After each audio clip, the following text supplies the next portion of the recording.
ஆரோக்கியமான வாழ்க்கைக்கு Aaravil health mix auravil.in வெப்சைட்ல இருந்து வாங்கலாம். இத்தனை வருஷம் நீங்க ஓட்டு போட்டுக்கிட்டு இருந்தாலும் இனி அடுத்த எலெக்ஷன்ல உங்களாலேயோ இல்ல உங்க குடும்பத்தில் உள்ளவங்க யாராலையும் ஓட்டு போட முடியாது அப்படின்னு நாங்க சொல்லல. இன்னைக்கு எலெக்ஷன் கமிஷனே சொல்லியிருக்காங்க. போன எம்பி எலெக்ஷன்ல கூட நடிகர் சூர்யா அவர்கள் கூட ஓட்டு போட முடியாம போச்சு. அந்த மாதிரி அடுத்த எலெக்ஷன்ல 2026 எலெக்ஷன்ல உங்களாலையும் ஓட்டு போட முடியாம போகலாம். அதுக்கு காரணம் சார். யார் அந்த சார்னு ரீசெண்டாக ட்ரெண்ட் ஆச்சு அதுவா அப்படின்னு நினைக்காதீங்க. இது வேற சார், அதாவது SIR ஸ்பெஷல் இன்டென்சிவ் ரிவிஷன் அப்படின்னு சொல்லுவாங்க. வாக்காளர் சுருக்க திருத்த நடவடிக்கை அப்படின்னு சொல்லுவாங்க. ரீசெண்டாக பீகாரில் இந்த SIR நடத்தப்பட்டு 65 லட்சம் பேரோட வாக்குரிமை பறிக்கப்பட்டுச்சு அப்படின்னு சொல்லி சர்ச்சையாச்சுல. அந்த SIR தமிழ்நாடு உட்பட 12 மாநிலங்களில் இப்போ நவம்பர் 4லேருந்து டிசம்பர் 4 வரைக்கும் நடத்த போகிறாங்க. இதில் 77,000 பேர் இந்த பணியில் ஈடுபட போகிறாங்க. அவங்களுக்கு கூட போன ஒரு வாரம் ட்ரைனிங் நடந்துச்சு. அந்த SIR நடத்தப்பட்ட டிசம்பர் 9ஆம் தேதி வரைவு வாக்காளர் பட்டியல் வெளியிட போகிறாங்க. அதில் ஏதாவது அப்ஜெக்ஷன் கரெக்ஷன் இருக்குது அப்படின்னா டிசம்பர் 9 ஜனவரி 8 வரைக்கும் அதை தெரிவிக்கலாம். அதில் ஏதாவது கம்ப்ளைண்ட்ஸ் இருக்குது அப்படின்னா டிசம்பர் 9 ஜனவரி 31 வரைக்கும் அந்த கம்ப்ளைண்ட்ஸை தெரிவிக்கலாம். இந்த பணியெல்லாம் முடிச்சு பிப்ரவரி 7ஆம் தேதி 2026 இறுதி வாக்காளர் பட்டியல் வெளியிட போகிறாங்க. அந்த இறுதி வாக்காளர் பட்டியலில் உங்கள் பேர் இருந்தால் மட்டும்தான் நீங்கள் அடுத்த எலெக்ஷனில் ஓட்டு போடவே முடியும். இதுக்கு முன்னாடி 1951 2004 வரைக்கும் 8 தடவை இந்த SIR நடத்தியிருக்காங்க. கடைசியாக 2002 2004 வரைக்கும் SIR நடத்தப்பட்டு ஒரு லிஸ்ட் வெளியிட்டாங்க. சரி, 21 வருஷம் கழிச்சு இப்போ எதுக்கு இந்த SIR தமிழ்நாட்டில் நடத்தணும் அப்படின்னா, இந்த 2004 2025 இந்த காலகட்டங்களில் வெளிநாட்டிலேருந்து இங்கே இந்தியாவில் குடியேறி அவங்க போலியான டாக்குமெண்ட்ஸ் கொடுத்து வாக்காளர் பட்டியலில் பேரை சேர்த்துருப்பாங்க. ஸோ அதெல்லாம் கண்டுபிடிச்சி அவங்க பேரெல்லாம் ரிமூவ் பண்ணணும். அதே மாதிரி இந்த காலகட்டங்களில் நிறைய பேர் இறந்துருப்பாங்க. அவங்களுக்கு இன்னும் பேர் ரிமூவ் பண்ணாமல் இருக்கும். அவங்க பேரெல்லாம் ரிமூவ் பண்ணணும். அதே மாதிரி ஒரு அட்ரஸ்லேருந்து இன்னொரு அட்ரஸ்க்கு மாறி போயிருப்பாங்க. அப்போ 2 அட்ரஸ்லையுமே அவங்களுக்கு ஓட்டுரிமை இருக்கும். அப்போ அதை கண்டுபிடிச்சி அந்த ஒரு அட்ரஸில் உள்ள ஓட்டுரிமையை ரிமூவ் பண்ணணும். முக்கியமாக வெளிநாட்டுக்காரங்க மாதிரியே இந்தியாவிலேயே வெவ்வேறு மாநிலங்களில் புலம்பெயர்ந்து வாழ்ந்திருப்பாங்கல்ல, அவங்களுக்கு 2 ஸ்டேட்லையுமே ஓட்டுரிமை இருக்கும். அது எப்படி ஒரு ஸ்டேட்டில் வாழ்ந்துக்கிட்டே இன்னொரு ஸ்டேட்டில் ஓட்டுரிமை இருக்கும்? அப்படி பார்த்தா தமிழ்நாட்டில் வெளி மாநிலத்தை சேர்ந்தவங்க யாரும், முக்கியமாக வட மாநிலத்தை சேர்ந்த யாரும் ஓட்டு போட முடியாது. அவங்க பேர்லாம் ரிமூவ் பண்ணிடுவாங்க. அப்போ அந்த SIR நல்ல விஷயம் தானே அப்படின்னு கேட்டால் நல்ல விஷயம்தான். ஆனால் அதுலேயுமே ஒரு ட்விஸ்ட் இருக்குது. அது என்ன அப்படிங்கிறத பின்னாடி சொல்கிறேன். சரி, இந்த SIR ப்ராசஸ் தமிழ்நாட்டில் எப்படி நடக்க போகுது, ஓட்டு போடணும்னா நாம் என்ன பண்ணணும் அப்படின்னா, ஸ்க்ரீனில் தெரிகிற இந்த எனுமரேஷன் ஃபார்மை மக்கள்கிட்ட கொடுத்து டேட்டாஸ் கலெக்ட் பண்ணுவாங்க. அந்த எனுமரேஷன் ஃபார்மை நம்ம ஃபில் பண்ணி கொடுக்கும்போது நாம் எக்ஸ்ட்ரா ஒரு டாக்குமெண்ட்ஸும் கொடுக்க தேவையில்லை. ஆனால் பீகாரில் நடந்த SIRல சில டாக்குமெண்ட்ஸ்லாம் கொடுக்கணும்னு சொன்னாங்களே, ஏன் தமிழ்நாட்டில் இப்போ நடக்க போகிற SIRக்கு கூட 13 டாக்குமெண்ட்ஸில் சில டாக்குமெண்ட்ஸ்லாம் கொடுக்கணும்னு சொன்னாங்களே அப்படின்னா, அந்த 13 டாக்குமெண்ட்ஸில் சில டாக்குமெண்ட்ஸ் எல்லாம் யாரெல்லாம் கண்டிப்பாக கொடுக்கணும் அப்படிங்கிறத பார்க்குறதுக்கு முன்னாடி இந்த ஸ்க்ரீனில் தெரிகிற எனுமரேஷன் ஃபார்மை எப்படி நம்ம ஃபில் பண்ணி கொடுக்கணும், அதில் என்னென்ன இருக்கணும் அப்படிங்கிறத நம்ம பார்த்தா தான் நமக்கு கிளியராக புரியும். இந்த எனுமரேஷன் ஃபார்மில் நம்மளோட பேர், ஓட்டர் ஐடி நம்பரு, அதுக்கப்புறம் நம்மளோட பழைய ஃபோட்டோ இருக்கும். இதை ஆல்ரெடி பிரிண்ட் ஆகி தான் வரும். நாம் புதுசாக ஒரு பாஸ்போர்ட் சைஸ் ஃபோட்டோ கொடுக்கணும் அதில் ஒட்டுறதுக்கு. அதுபோக கடைசியாக நடந்த 2004 வெளியிடப்பட்ட அந்த SIR பட்டியலில் நம்ம பேர் இருந்துச்சு அப்படின்னா இங்கே நம்மளோட பேர், அப்புறம் ஓட்டர் ஐடி நம்பரு, அதுக்கப்புறம் நம்மளோட ஸ்டேட்டு, டிஸ்ட்ரிக்ட், தொகுதி பேர் என்ன, இதெல்லாம் கொடுக்கணும். முக்கியமாக நம்மளோட ரிலேட்டிவ்ஸ் பேர் கடைசியாக வந்த SIR பட்டியல் 2004 வந்த SIR பட்டியலில் அவங்களோட பேர் இருந்துச்சு அப்படின்னா அவங்களோட பேர், அவங்க நமக்கு என்ன உறவு முறை அப்படிங்கிறது கொடுக்கணும். இதே மாதிரியே ரைட் சைடு ஒரு காலம் இருக்கும். அதில் என்னென்னா, நம்ம 2004 நடந்த SIR பட்டியலில் நம்மளோட ரிலேட்டிவ்ஸ் பேர் இருந்துச்சுன்னு சொல்லி பேர் கொடுத்துருப்போம்ல, அவரோட பேர், அவர் நமக்கு என்ன உறவு முறை, அவரோட ஓட்டர் ஐடி நம்பரு, அவர் தொகுதி பேர் என்ன, அவரோட ஸ்டேட்டு, டிஸ்ட்ரிக்ட் என்ன, இப்படி எல்லா டீட்டெயில்ஸும் ரைட் சைடில் கொடுக்கணும். சரி, கடைசியாக SIR நடந்தது 2002 2004 சொன்னீங்க. 21 வருஷத்துக்கு முன்னாடி நடந்த SIRல என் பேர் இருக்கானே அப்படின்னு தெரியாது. இதில் என் ரிலேட்டிவ்ஸ் பேர் இருக்காங்கிறது எப்படி செக் பண்ணுறது அப்படின்னா, அதுக்கு 2 வழிகள் இருக்குது. voters.eci.gov.in அப்படிங்கிற வெப்சைட்டில் போய் சர்ச் நேம் இன் லாஸ்ட் SIRனு சொல்லி கொடுத்து அதில் தமிழ்நாடுன்னு கொடுத்து அதில் கேட்குற டீட்டெயில்ஸ்லாம் கொடுத்தோம் அப்படின்னா நம்ம அந்த லிஸ்ட்டு வரும். அந்த லிஸ்ட்டில் நம்ம பேர் இருக்கான்னு செக் பண்ணி பார்த்துக்கலாம். ஒருவேளை அந்த லிஸ்ட்டு வரல அப்படின்னா நம்மளோட ரிலேட்டிவ்ஸ் பேர் இருக்கும்ல, அவங்களோட பேர், அவங்களோட ஓட்டர் ஐடி நம்பர்லாம் கொடுத்து சர்ச் பண்ணி பார்க்கலாம். ஆனால் இந்த 2 மெத்தட்லையும் நாங்கள் சர்ச் பண்ணி பார்க்கும்போது அந்த லிஸ்ட்டே எங்களுக்கு வரல. ஒருவேளை உங்களுக்கும் நீங்களும் செக் பண்ணி பார்க்கும்போது அந்த லிஸ்ட்டு வரல அப்படின்னா ரெண்டாவது வழி என்னென்னா, உங்கள் வீட்டுக்குன்னு சொல்லி BLO பூத் லெவல் ஆஃபீஸர்னு சொல்லி நீங்கள் ஓட்டு போகிற ஒவ்வொரு வாக்கு சாவடிக்கும் ஒரு BLO இருப்பார். அவர் அந்த எனுமரேஷன் ஃபார்ம்னு சொல்லணும்ல, அந்த ஃபார்ம் உங்கள் வீட்டுக்கு கொண்டு வருவார். அதை நம்ம ஃபில் பண்ணி கொடுக்கும்போது அவர்கிட்ட இதை பற்றி நம்ம ஹெல்ப் கேட்கலாம். அதே மாதிரி நம்ம EFM அந்த எனுமரேஷன் ஃபார்ம் ஃபில் பண்ணி கொடுக்கும்போது ஒரு டிக்ளரேஷன் ஃபார்மையும் சேர்த்து கொடுக்கணும். சரி, BLO நம்ம வீட்டுக்கு எப்போ வருவார் அப்படின்னா அந்த நவம்பர் 4லேருந்து டிசம்பர் 4 வரைக்கும் வருவார். அப்படி ஒவ்வொரு வாக்குச்சாவடிக்கும் 1000 வாக்காளர்கள் அப்படின்னு சொல்லி கணக்கு பண்ணி BLO 2 எனுமரேஷன் ஃபார்ம் நம்மகிட்ட எடுத்துகிட்டு வராங்க நம்ம ஃபில் பண்ணி கொடுக்குறதுக்கு. அப்படி BLO நம்ம வீட்டுக்கு வரவே இல்லை, இல்லை அந்த ஃபார்ம் நம்மகிட்ட கொடுக்கவே இல்லை அப்படின்னால நம்ம அந்த மேலே சொன்ன வெப்சைட்லேயே போய் போய் அந்த எனுமரேஷன் ஃபார்மையும் டிக்ளரேஷன் ஃபார்மையும் நாமளே டவுன்லோட் பண்ணி ஃபில் பண்ணி அப்லோட் பண்ணிக்கலாம். பட் அதுக்குண்டான வசதி இன்னும் அந்த வெப்சைட்டில் கொண்டு வரல. மேபி இனிமேல் கொண்டு வரலாம். இந்த பிஎல்ஓ வந்து நம்ம வீட்டுக்கு வரும்போது 2 எனுமரேஷன் ஃபார்ம் வந்து கொண்டு வருவாங்க. ஒன்று வந்து அந்த பிஎல்ஓ வந்து நம்ம வீட்டுக்கே வந்தார், நாம தான் அதை ஃபில் பண்ணி கொடுத்தோம் அப்படிங்கிறதுக்காக நமக்கு ஒரு அத்தாட்சிக்கு, இன்னொன்று அவர் வச்சுப்பார். எதுக்காக இந்த 2 அப்படின்னா, ரீசெண்டாக கர்நாடகாவில் ஒரு தொகுதியில் 6000 வாக்காளர்களோட பேரை வந்து அவங்களுக்கே தெரியாமல் ரிமூவ் பண்ணணும் அப்படின்னு சொல்லி எலெக்ஷன் கமிஷன்கிட்ட ஃபார்ம் 7 வந்து சப்மிட் பண்ணியிருக்காங்க. ஸோ இந்த மாதிரி ஒரு மோசடி நடந்திருக்கு, இதை விசாரிங்க அப்படின்னு சொல்லி ராகுல் காந்தி அவர்கள் சொன்னதுனால இந்த மாதிரி எந்த ஒரு ஸ்கேமும் நடக்கக்கூடாது அப்படிங்கிறதுக்காக இப்படி 2 எனுமரேஷன் ஃபார்ம், ஒன்று நம்ம அத்தாட்சிக்கு, இன்னொன்று அந்த பிஎல்ஓ அத்தாட்சிக்கு. இப்போ ஒரு எனுமரேஷன் ஃபார்ம் அவர் வாங்கிட்டு போய் இசிஐ நெட் அப்படிங்கிற ஒரு போர்ட்டலில் அவர் வந்து அப்லோட் பண்ணிடுவார். அதை வந்து எலக்டோரல் ரெஜிஸ்ட்ரேஷன் ஆஃபீஸர் இஆர்ஓ வந்து வெரிஃபை பண்ணி அதை வந்து ஒவ்வொரு தொகுதிக்கும் வந்து ஒரு வரைவு வாக்காளர் பட்டியல் வந்து வெளியிடுவார். அதை வந்து எலெக்ஷன் மாநில தேர்தல் ஆணையம் வந்து செக் பண்ணி பார்த்துட்டு ஒட்டுமொத்த ஸ்டேட்டுக்கும் ஒரு வரைவு வாக்காளர் பட்டியல் வெளியிடுவாங்க. அந்த வரைவு வாக்காளர் பட்டியலில் நம்ம பேர் இருக்கா இல்லையாங்கிறது கண்டிப்பான முறையில் செக் பண்ணி பார்த்துக்கணும். அப்படி நம்ம பேர் இல்லை அப்படின்னா அதுக்கு சில காரணங்களும் இருக்கலாம். ஏன்னா அந்த பிஎல் வந்து நம்ம வீட்டுக்கு வரும்போது நம்ம வீட்டில் இருந்திருக்க மாட்டோம், ஆள் இருந்திருக்க மாட்டோம், இல்லை வேறு அட்ரஸ் மாறி போயிருப்போம். அந்த மாதிரி சில காரணங்களால் இது சரி இவர் இல்லை போல அப்படின்னு சொல்லி அந்த நம்ம அனுப்பின இஎஃப் ஃபார்ம் வந்து மாநில தேர்தல் ஆணையத்துக்கு போகாமல் இருந்திருக்கலாம். அதே மாதிரி அந்த இஎஃப் ஃபார்ம் ஃபில் பண்ணி கொடுத்த வாக்காளர் வந்து இறந்திருக்கலாம். அதை அவர் கண்டுபிடிச்சி, பிஎல்ஓ கண்டுபிடிச்சி அந்த இடத்துக்கே போய் அக்கம் பக்கம் விசாரித்து அதை உறுதிப்படுத்திட்டு அந்த இஎஃப் ஃபார்மை அனுப்பாமல் இருந்திருக்கலாம்.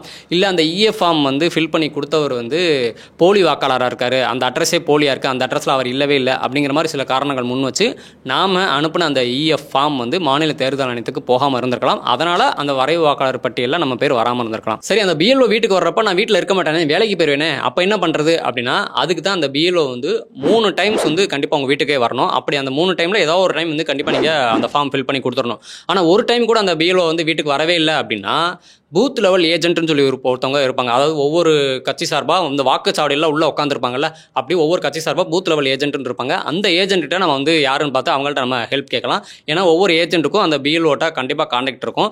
அப்படி அந்த பூத் லெவல் ஏஜென்ட் வந்து ஒரு நாளைக்கு 50 எனுமரேஷன் ஃபார்ம் வரைக்கும் கூட அவங்க பிஎல்ஓட்ட கொடுக்கலாம். அப்படி அவங்க வந்து அந்த ஃபார்ம் பூத் லெவல் ஏஜென்ட் வந்து பிஎல்ஓட்ட அந்த ஃபார்ம் கொடுக்கும்போது அவங்க ஒரு டிக்ளரேஷன் ஃபார்ம் கொடுக்கணும். சம்மந்தப்பட்ட வாக்காளர்கிட்ட ஃபில் பண்ணி வாங்கி அவங்களுக்கு தெரிஞ்சே தான் நான் அந்த ஃபார்ம் வந்து உங்கள்கிட்ட வந்து கொடுக்குறேன் அப்படின்னு சொல்லி ஒவ்வொரு ஏஜென்ட்டும் அந்த டிக்ளரேஷன் ஃபார்ம் கொடுக்கணும். இதெல்லாம் பண்ணியும் உங்களோட இஎஃப் ஃபார்ம் வந்து மாநில தேர்தல் ஆணையத்திட்டு போகல, இல்லை தேர்தல் ஆணையம் வெளியிட்ட வரைவு வாக்காளர் பட்டியலில் உங்கள் பேர் வரலை அப்படின்னா நீங்கள் இஆர்ஓட்ட அப்பீல் பண்ணலாம். அப்படியும் தீர்வு கிடைக்கல அப்படின்னா மாநில தேர்தல் ஆணையத்திட்ட நீங்கள் முறையிடலாம். அவங்க தான் வந்து எல்லாத்தையும் செக் பண்ணி பார்த்துட்டு விசாரிச்சுட்டு உங்கள் பேரை சேர்க்கலாமா வேணாமான்னு சொல்லி முடிவு பண்ணுவாங்க. சரி, என் பேர் வரைவு வாக்காளர் பட்டியலில் வந்துருச்சுன்னா அவ்வளோதானே, நீ எந்த பிரச்சனையும் இல்லை அப்படின்னா அங்கே தான் ஒரு ட்விஸ்ட் இருக்குது. என்னென்னா தேர்தல் ஆணையம் என்ன பண்ணுவாங்கன்னா, அவங்க வெளியிட்ட வரைவு வாக்காளர் பட்டியலை வச்சும் அப்புறம் நாம் ஃபில் பண்ணி கொடுத்த அந்த எனுமரேஷன் ஃபார்ம் 2யும் வச்சு கிராஸ் செக் பண்ணி பார்ப்பாங்க. அப்படி அவங்க செக் பண்ணி பார்க்கும்போது நாம் கொடுத்த டீட்டெயில்ஸ் ஏதாவது ஒன்று தப்பாக இருந்தாலோ, இல்லை நம்மளோட பேர் இல்லை நம்மளோட ரிலேட்டிவ்ஸ் பேர் போன எஸ்ஐஆர் 2004 வெளியான எஸ்ஐஆர் பட்டியலில் இல்லை அப்படின்னாலும் நமக்கு ஒரு நோட்டீஸ் வரும். அந்த நோட்டீஸில் என்ன இருக்கும் அப்படின்னா, உங்களோட பேர் இல்லை உங்களோட ரிலேட்டிவ்ஸோட பேர் வந்து போன எஸ்ஐஆர் 2004 எஸ்ஐஆர் பட்டியலில் இல்லை, அதனால் உண்மையிலேயே நீங்கள் இந்திய குடிமகன் தான் அப்படிங்கிறத நிரூபிக்கிறதுக்கு பிறந்த தேதியின் அடிப்படையில் நீங்கள் சில ஆவணங்கள் கொடுக்கணும் அப்படின்னு சொல்லி அந்த நோட்டீஸில் இருக்கும். எதுக்காக பிறந்த தேதியின் அடிப்படையில் ஆவணத்தை கேட்குறாங்க அப்படின்னா, 1987 ஒரு குடியுரிமை கணக்கெடுப்பு நடத்தப்பட்டுச்சு. அதன்படி 1987 ஜூலை 1ன்னு சொல்லி ஒரு கட் ஆஃப் டேட் ஃபிக்ஸ் பண்ணுறாங்க. அதுக்கு முன்னாடி பிறந்தவங்கலாம் இந்திய குடிமக்கள் தான் அப்படின்னு சொல்லி உறுதிப்படுத்தி அப்போ ஒரு எஸ்ஐஆர் நடத்தி அவங்கள வந்து ஓட்டர் லிஸ்ட்டில் சேர்க்குறாங்க. 1987 நடந்த ஓட்டர் லிஸ்ட்டில் சேர்க்குறாங்க. ஆனால் 1987க்கு அப்புறம் பிறந்தவங்களாம் இருப்பாங்களா, அவங்களுக்கு வந்து 2004 கணக்குப்படி பார்த்தீங்கன்னா 18 வயசு முடிஞ்சிருக்காது. அதனால் கடைசியாக நடந்த 2004 எஸ்ஐஆர் பட்டியலில் அவங்க பேர் வந்திருக்காது. ஸோ அதனால் அவங்க வந்து கண்டிப்பாக பிறந்த தேதியின் அடிப்படையில் சில ஆவணங்கள் கொடுக்கணும். அதே மாதிரி 1987க்கு முன்னாடியே பிறந்திருந்தாலும் அவங்களுக்கு கடைசியாக நடந்த 2004 எஸ்ஐஆர் பட்டியலில் அவங்க பேர் இல்லை அப்படின்னாலும் அவங்களும் பிறந்த தேதி உறுதிப்படுத்துகிற மாதிரி சில ப்ரூஃப்லாம் கொடுக்கணும். ஆனால் 1987க்கு முன்னாடி பிறந்தவங்கள்ட்ட வந்து பெர்த் சர்டிஃபிகேட்லாம் இருக்காது. அவங்கள்ட்ட இப்போ உடனே ஒரே மாதத்தில் ஒரே வாரத்தில் ரெடி பண்ணணும்னா எப்படி ரெடி பண்ணுவாங்க அப்படிங்கிற ஒரு நடைமுறை சிக்கலும் இருக்குது. இதே குழப்பம் தான் பிஆர்எஸ்ஆர்லேயும் நடந்துச்சுன்னு சொல்கிறாங்க. இந்த குழப்பம் வந்து 1987க்கு முன்னாடி பிறந்திருந்து 2004 எஸ்ஐஆர் லிஸ்ட்டில் அவங்க பேர் இல்லைன்னா அப்படின்னா மட்டும்தான். இதுவே 1987க்கு அப்புறம் பிறந்திருந்தவங்க 2004 கணக்குப்படி 18 வயசு முடிஞ்சிருக்காரு. அதனால் அவங்க பேர் வந்து 2004 எஸ்ஐஆர் லிஸ்ட்டில் வந்திருக்காது. இப்போ அவங்களுக்கு என்ன பிரச்சனை, அவங்க என்ன ப்ரூஃப் கொடுக்கணும் அப்படின்னா, அவங்களோட பிறந்த இடம் பிறந்த தேதி உறுதிப்படுத்துகிற ப்ரூஃப் கொடுக்கணும். அதே மாதிரி அவங்களோட அப்பா இல்லை அம்மாவோட பிறந்த தேதி பிறந்த இடத்த உறுதிப்படுத்துகிற ப்ரூஃப்லாம் கொடுக்கணும். ஏன் அப்படின்னா அவங்க அப்பா இல்லை அம்மாவோட ப்ரூஃப் கேட்குறாங்க அப்படின்னா அவங்க அப்பா இல்லை அம்மா வந்து கண்டிப்பாக வந்து 1987க்கு முன்னாடியே தான் பிறந்திருப்பாங்க. அப்போ 1987க்கு முன்னாடி பிறந்திருந்தாங்க அப்படின்னா கண்டிப்பான முறையில் அவங்க பேர் வந்து 2004 எஸ்ஏஆர் லிஸ்ட்டில் கண்டிப்பாக வந்திருக்கும். அப்படி வரலைனாலுமே அவங்க வந்து 1987க்கு முன்னாடி பிறந்ததுனால அவங்க வந்து நாங்கள் ஏற்கனவே சொன்ன மாதிரி இந்திய குடிமக்கள் தான் அப்படின்னு சொல்லி உறுதிப்படுத்தியிருப்பாங்க. அப்போ அதனால் அவங்களோட அப்பா இல்லை அம்மாவோட ப்ரூஃப் வந்து கேட்குறாங்க. இப்போ 1987க்கு முன்னாடி பிறந்தவங்களுக்கும் இல்லை 1987க்கு பின்னாடி பிறந்தவங்களுக்கும் என்னென்ன பிரச்சனை என்னென்ன ப்ரூஃப் கொடுக்கணும் அப்படின்னு சொல்லி பார்த்துட்டோம். இதுவே 2004க்கு அப்புறம் பிறந்தவங்க, அதாவது கடைசி எஸ்ஏஆர் வந்து 2004 தான் நடந்துச்சு.